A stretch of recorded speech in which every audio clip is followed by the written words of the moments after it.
സുഹൃത്തുക്കളെ, ഒരു വിഷയം സംസാരിക്കാനാണ് ഇപ്പോൾ ഇങ്ങനെ ഒരു വീഡിയോ ചെയ്യുന്നത്.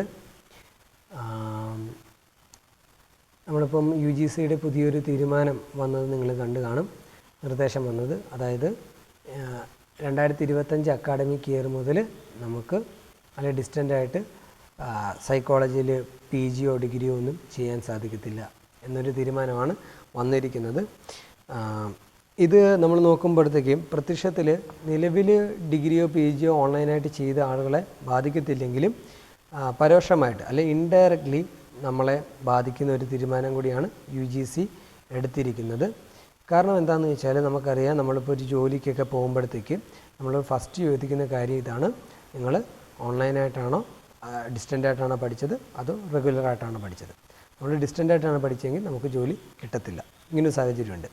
അപ്പം അങ്ങനെ ആളുകൾ എന്തിനാണ് ചിന്തിക്കുന്നത്? കാരണം അവരുടെ വിശ്വാസം എന്ന് പറഞ്ഞാൽ ഡിസ്റ്റൻ്റായിട്ട് പഠിച്ചു കഴിഞ്ഞാൽ സൈക്കോളജി പഠിക്കുന്ന ആളുകൾക്ക് ഒരു അറിവില്ല എന്നുള്ളത്. അപ്പോൾ ഞാൻ പറയുന്ന, ഇപ്പോൾ ഡിസ്റ്റൻ്റായിട്ട് പഠിച്ചിറങ്ങുന്ന എല്ലാ ആളുകൾക്കും വലിയ അറിവുണ്ടെന്ന് വാദിക്കുന്ന ഒരാളല്ല ഞാൻ. പല ആൾക്കാരും വളരെ മിനിമത്തിൽ സൈക്കോളജി പഠിച്ച് പാസ്സാവുന്ന ആൾക്കാരുണ്ട്. പക്ഷേ നേരെ തിരിച്ചുകൊണ്ട് സാഹചര്യം, സൈക്കോളജി ഡിസ്റ്റൻ്റായിട്ട് 2 വർഷമോ അല്ലെങ്കിൽ 3 വർഷമോ പഠിച്ച് അല്ലെങ്കിൽ ഒരു 5 വർഷമോ പഠിച്ചിറങ്ങുന്ന ആളുകൾക്ക് സൈക്കോളജി വളരെ ധാരണയുള്ള ആൾക്കാരുണ്ട്. കാരണം അവർ നെറ്റ് ക്വാളിഫൈ ചെയ്യുന്നുണ്ട്, JRF ക്വാളിഫൈ ചെയ്യുന്നുണ്ട്, MPhil എൻട്രൻസ് ക്വാളിഫൈ ചെയ്യുന്നുണ്ട്. അങ്ങനെയുള്ള നിരവധി കോമ്പറ്റേറ്റീവ് എക്സാമുകൾ അവർ അനായാസമായിട്ട് ക്വാളിഫൈ ചെയ്യുന്നുണ്ട്. മാത്രമല്ല, അവർ പഠിക്കുന്ന മെറ്റീരിയൽസ് എടുത്ത് പരിശോധിക്കുക. അവരെന്ത് മെറ്റീരിയൽസാണ് പഠിക്കുന്നത്? ഈ നാട്ടിലെ ഏറ്റവും അറിയപ്പെടുന്ന പ്രൊഫസർമാരായിട്ടുള്ള ആളുകൾ തയ്യാറാക്കിയിട്ടുള്ള മെറ്റീരിയൽസാണ് ഇഗ്നോയിൽ പ്രൊവൈഡ് ചെയ്യുന്നത്. ആ മെറ്റീരിയൽസ് ഉപയോഗിച്ച് പഠിച്ച് ഇറങ്ങി വരുന്ന ആളുകളാണ് ഇഗ്നോയിൽ നിന്ന് പഠിച്ചു വരുന്നത്. അപ്പോൾ അവർക്ക് അങ്ങനെ ഒരു ക്വാളിറ്റി ഉണ്ട്.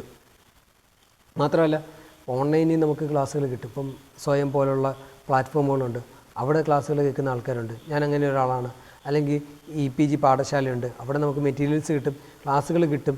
ആ ക്ലാസ്സുകൾ എടുക്കുന്നതെന്ന് പറഞ്ഞാൽ നിസ്സാരക്കാരല്ല എടുക്കുന്നത്. സ്റ്റേറ്റ് ലെവലിലോ അല്ലെങ്കിൽ നാഷണൽ ലെവലിലോ ഉള്ള യൂണിവേഴ്സിറ്റികളിലെ പ്രൊഫസർമാർ അല്ലെങ്കിൽ കോളേജുകളിലെ പ്രൊഫസർമാരാണ് ക്ലാസ്സുകൾ എടുക്കുന്നത്. അത്തരത്തിലുള്ള ക്ലാസ്സുകൾ അവൈലബിൾ ആണ്. അല്ലെങ്കിൽ ഒരുപാട് പുസ്തകങ്ങൾ നമുക്ക് കിട്ടും. ബാരൻ്റെ ബുക്കുകൾ അല്ലെങ്കിൽ സിസറിൻ്റെ ബുക്കുകൾ, ഇതൊക്കെ നമുക്ക് കിട്ടും. ഇങ്ങനെയുള്ള ബുക്കുകൾ നമ്മൾ വായിച്ചിട്ടാണ് നമ്മൾ സൈക്കോളജിയിൽ നമ്മൾ പഠിക്കുന്നത്.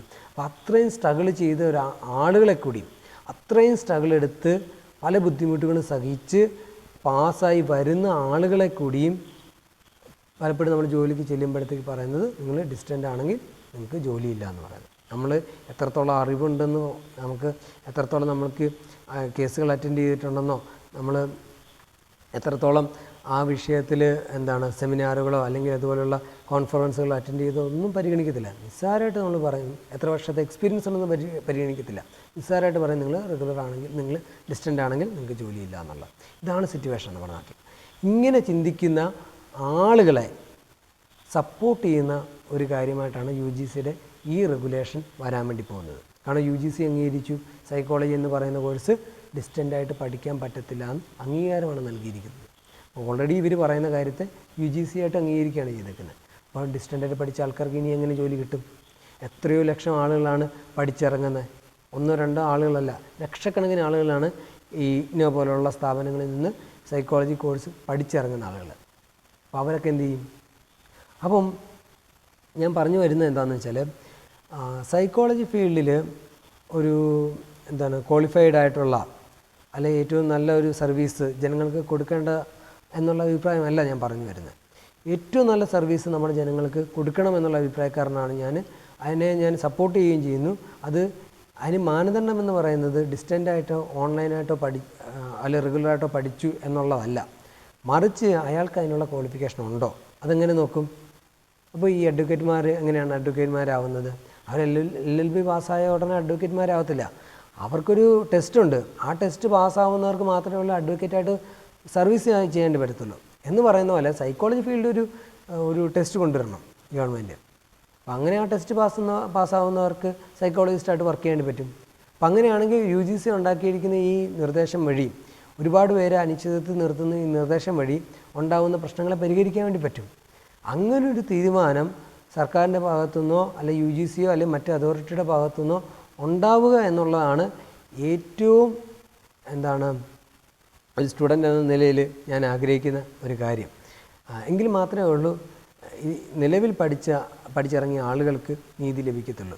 ഞാനിപ്പം എൻ്റെ ഒരു കാര്യം പറയുകയാണെങ്കിൽ, ഞാൻ 3 വർഷം ഞാൻ റെഗുലറായിട്ട് പഠിച്ച ആളാണ്. സൈക്കോളജി തന്നെ പഠിച്ച ആളാണ്. അതിനുശേഷമാണ് എനിക്ക് സാഹചര്യവശാൽ എനിക്ക് വീണ്ടും PG റെഗുലറായിട്ട് പഠിക്കാൻ വേണ്ടി പറ്റാതെ വന്നപ്പോഴാണ് ഞാൻ ഡിസ്റ്റൻ്റായിട്ട് നോക്കിയത്.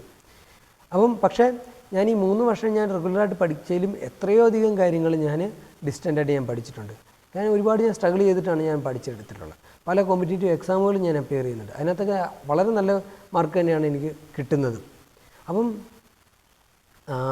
ഞാനിത് പറഞ്ഞത് അത് എൻ്റെ ഒരു മിടുക്കൊണ്ടോ അല്ലെങ്കിൽ ഇതുകൊണ്ടല്ല, കാരണം അതിനുള്ള മെറ്റീരിയൽസ് അവൈലബിൾ ആണ്. ഒരു PG പഠിക്കുന്ന ഒരു സ്റ്റുഡൻറ്റിനെ സംബന്ധിച്ചിടത്തോളം, അല്ലെങ്കിൽ ഡിഗ്രി പഠിക്കുന്ന ഒരു സ്റ്റുഡൻറ്റിനെ സംബന്ധിച്ചിടത്തോളം ഒരാൾ വിചാരിക്കുകയാണ് എനിക്ക് സൈക്കോളജി ഡിഗ്രി പഠിക്കണം എന്ന് സ്വയം വിചാരിച്ചാൽ പഠിച്ചെടുക്കാൻ പറ്റുന്ന സാഹചര്യം നിലവിലുണ്ട്. ഇപ്പോൾ MPhil എന്ന് പറയുന്നത്, MPhil ക്ലിനിക്കൽ സൈക്കോളജി എന്ന് പറയുന്നൊരു കോഴ്സുണ്ട്. അതൊരാൾ എനിക്ക് സ്വയം പഠിച്ചെടുക്കണമെന്ന് ആഗ്രഹിച്ചാൽ നടക്കുന്ന കേസല്ല. കാരണം ആ കോഴ്സിൻ്റെ മോഡ് തന്നെ ഡിഫറൻ്റാണ്. അതെന്താണ്, നമ്മൾ ഏതെങ്കിലും ഒരു സ്ഥാപനത്തിൽ പോയി വർക്ക് ചെയ്ത് പഠിക്കേണ്ട ഒരു കോഴ്സാണ് MPhil ക്ലിനിക്കൽ സൈക്കോളജി. ആ ഒരു പാറ്റേണിലുള്ള കോഴ്സല്ല MA സൈക്കോളജിയോ അല്ലെങ്കിൽ BSc സൈക്കോളജി അല്ലെങ്കിൽ BA സൈക്കോളജി എന്ന് പറയുന്ന കോഴ്സ്. അതുകൊണ്ട് തന്നെ ഈ കോഴ്സിൻ്റെ സ്ട്രക്ചർ എന്ന് പറയുന്നത് തന്നെ ഓപ്പൺ ഡിസ്റ്റൻ്റായിട്ട് പഠിക്കാനും റെഗുലറായിട്ട് പഠിക്കാനും പറ്റുന്നത് കൊണ്ട് തന്നെ ഇപ്പോൾ ഈ റെഗുലറായിട്ട് പഠിക്കുന്നവരെ ഒഴിവാക്കുക എന്ന് പറയുന്ന തീരുമാനത്തോട് അത്ര ശാസ്ത്രീയമായ തീരുമാനമാണെന്ന് എനിക്ക് അഭിപ്രായമില്ല. പകരം ഇപ്പം ഉണ്ടാക്കിയ തീരുമാനം ഇങ്ങനെയാണ് മുന്നോട്ട് പോകുന്നതെങ്കിൽ പകരം ചെയ്യേണ്ട കാര്യം എന്ന് പറഞ്ഞാൽ ഈ ഓൾറെഡി പഠിച്ചിറങ്ങിയ സ്റ്റുഡൻസിനെ കൂടെ പരിഗണിച്ചുകൊണ്ട് സൈക്കോളജി ഫീൽഡിൻ്റെ ക്വാളിറ്റി ഉറപ്പാക്കുക എന്നുള്ള ലക്ഷ്യത്തെയും കൂടെ മുൻനിർത്തിക്കൊണ്ട് UGCയോ ഗവൺമെൻറ്റിൻ്റെയോ മുൻകൈയോടുകൂടി ഒരു എലിജിബിലിറ്റി ടെസ്റ്റ് നടത്തുക എന്നുള്ളതാണ് ചെയ്യേണ്ടത്. ഈ ടെസ്റ്റ് പാസ്സാവുന്നവർ സൈക്കോളജിസ്റ്റായിട്ട് വർക്ക് ചെയ്യട്ടെ എന്നുള്ള തീരുമാനത്തിലേക്കാണ് പോകേണ്ടത്. ഇങ്ങനൊരു തീരുമാനം ഉണ്ടാവുമെന്ന് നമുക്ക് പ്രതീക്ഷിക്കാം. ഈ ഒരു കാര്യം നിങ്ങളുമായിട്ട് ഷെയർ ചെയ്യാൻ വേണ്ടിയാണ് ഞാൻ ഈ വീഡിയോ ചെയ്തത്. ആരും പരിഭ്രമിക്കേണ്ട അല്ലെങ്കിൽ വിഷമിക്കേണ്ട ആവശ്യമല്ല. പല ആൾക്കാർ വിഷമിച്ചാണ് വീഡിയോ ചെയ്തേക്കുന്നത്. അതിന് കാരണം എന്താണെന്ന് വെച്ചാൽ ചില വീഡിയോസൊക്കെ ഞാൻ കണ്ടു. ഇപ്പം ഡിസ്റ്റൻ്റായിട്ട് സൈക്കോളജി ചെയ്ത ആൾക്കാരൊക്കെ വ്യാജന്മാരാണ്, അല്ലെങ്കിൽ സ്വയം സൈക്കോളജിസ്റ്റാണ് പ്രഖ്യാപിച്ചിരിക്കുന്ന ആളുകളാണെന്നൊക്കെ പറഞ്ഞുകൊണ്ടുള്ള വീഡിയോസൊക്കെ ഞാൻ കണ്ടു. കാരണം അങ്ങനെയൊക്കെ പറയുന്നവർക്ക് നമ്മളെടുക്കുന്ന സ്ട്രഗിളിനെ പറ്റി ധാരണയില്ലാത്തതുകൊണ്ടാണ് പറയുന്നത്. അവരുടെ വിചാരം എന്താണ്, റെഗുലറായിട്ട് പഠിച്ചാലേ ഉള്ളൂ സൈക്കോളജി പഠിക്കാൻ പറ്റത്തുള്ളൂ എന്നുള്ളതാണ്. അല്ലെങ്കിൽ ചിലപ്പം അവർ വിശ്വസിക്കുന്ന എന്താണ്, ഇപ്പം ഡിസ്റ്റൻ്റായിട്ട് ഒരുപാട് സ്റ്റുഡൻസ് പഠിച്ചിറങ്ങുന്നുണ്ട്. അപ്പോൾ റെഗുലറായിട്ട് പഠിക്കുന്ന സ്റ്റുഡൻസിന് ജോബ് അല്ലെങ്കിൽ ജോലി കിട്ടത്തില്ല. കാരണം ഡിസ്റ്റൻ്റായിട്ട് പഠിക്കുന്നുണ്ട്, റെഗുലറായിട്ട് വരുന്നുണ്ട്. അപ്പോൾ ഇവർക്ക് ജോലി നിഷേധിക്കപ്പെടുന്നു. അപ്പോൾ അങ്ങനെ സാഹചര്യം ഒഴിവാക്കണം. അപ്പോൾ അതുകൊണ്ട് ചിലപ്പോൾ ആൾക്കാർ പറഞ്ഞേക്കാം, ചിലപ്പോൾ നമ്മുടെ നാട്ടിലുള്ള പ്രൈവറ്റ് കോളേജുകളുണ്ട്, അവർ വലിയ വിദ്യാഭ്യാസ കച്ചവടം നടത്തുന്ന ആളുകൾ തന്നെയാണ് നമ്മുടെ പ്രൈവറ്റ് കോളേജുകളൊക്കെ. ഇപ്പോൾ സൈക്കോളജിയിൽ ഒരു കോഴ്സിന് കിട്ടണമെങ്കിൽ അഡ്മിഷൻ കിട്ടണമെങ്കിൽ ലക്ഷങ്ങളാണ് ചോദിക്കുന്നത്. അപ്പം ഒരു കുട്ടിക്ക് ഡിസ്റ്റൻ്റായിട്ട് സൈക്കോളജി ചെയ്യേണ്ടി പറ്റുമെങ്കിൽ ലക്ഷങ്ങൾ മുടക്കി റെഗുലറായിട്ട് പോകേണ്ട ആവശ്യം വരുന്നില്ല. അപ്പോൾ ഈ വിദ്യാഭ്യാസ കച്ചവടത്തെ ഇത് ബാധിക്കുന്നുണ്ട്. അപ്പോൾ ഇങ്ങനെ ഒരുപാട് റീസൺസ് കൊണ്ടാണ് ഇതിൻ്റെ സൈക്കോളജിയിലുള്ള ക്വാളിറ്റി മാത്രം മുൻനിർത്തിക്കൊണ്ടല്ല ഇങ്ങനെയൊരു തീരുമാനം അല്ലെങ്കിൽ ഇങ്ങനെയൊരു ഡിസ്കഷൻ നടക്കുന്നത്. അതിന് പിന്നിൽ വളരെ സാമ്പത്തികമായിട്ടുള്ള താല്പര്യങ്ങളും പല ആൾക്കാരിലും നമുക്ക് ഉണ്ടെന്ന് നമുക്ക് മനസ്സിലാക്കേണ്ടതായിട്ടുണ്ട്.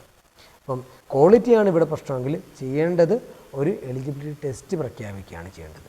മാത്രമല്ല ഈ ഓൺലൈൻ മോഡിലുള്ള സൈക്കോളജി കോഴ്സുകൾ തുടർന്നുകൊണ്ട് പോവുക തന്നെ ചെയ്യണം എന്നുള്ള അഭിപ്രായക്കാരനാണ് ഞാൻ.